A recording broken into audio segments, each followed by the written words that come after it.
I still remember the look on my father's face. It wasn't anger at first. It was disappointment.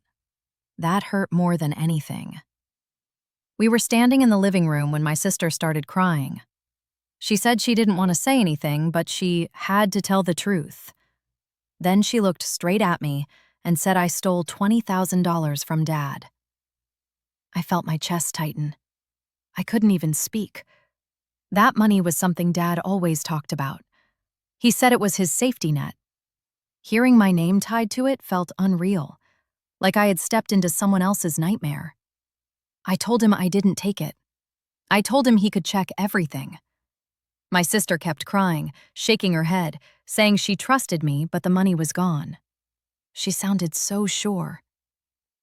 Dad didn't ask questions. He didn't look at records. He didn't ask me why I would ever do that. He just decided. He said if I could steal from my own family, I didn't belong in his house anymore. Those words broke me. He told me to pack my things and leave that same day. No discussion, no second chance. My sister stood behind him, quiet now, like she had already won. As I walked to my room, my hands were shaking. I kept thinking this had to be a mistake. Any second he would stop me. He never did. When I stepped outside with my bags, I looked back at the house. The same house I had been holding together without anyone knowing. And not one of them realized it yet. I didn't cry when I left the house. I cried later, alone, sitting in my car. For years, I had kept a secret from my family. I never talked about it because I didn't want praise or control. I just wanted peace. The truth was simple. I was paying the bills, the mortgage, the electricity, the water, the internet, even groceries most months. Dad thought he was handling everything, but after my mom passed, money was always tight. He didn't like asking for help, so I helped without saying a word. I worked extra hours. I skipped vacations. I lived simply so they could live comfortably. And I told myself it was worth it because we were family. Standing outside that house, kicked out like a stranger, something inside me finally broke. Not in anger, in clarity. If I didn't belong there anymore, then neither did my money. That night, I logged into my bank account. One by one, I stopped every automatic payment. I didn't send messages. I didn't explain. I just stopped. I wasn't trying to punish them. I was choosing myself for the first time.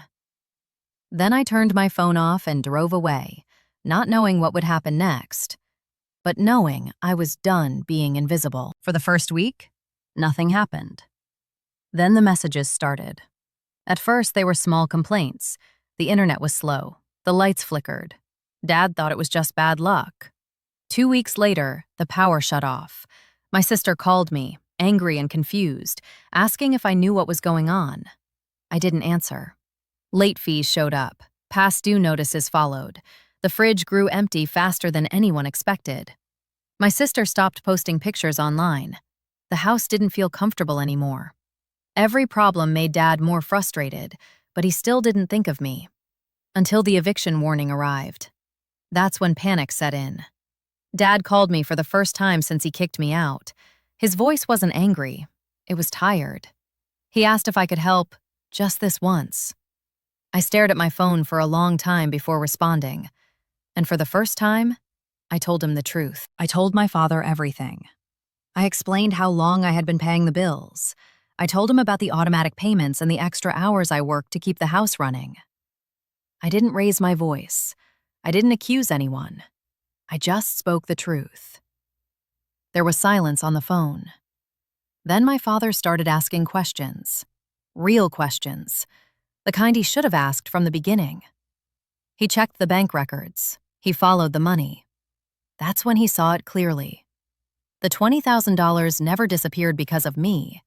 It was my sister. She had been moving the money little by little, thinking no one would notice.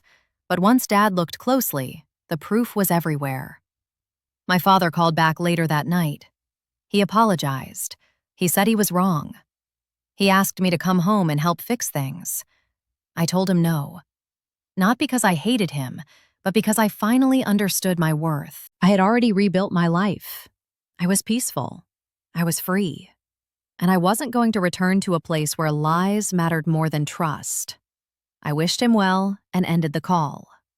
For the first time, I chose myself, and I never regretted it.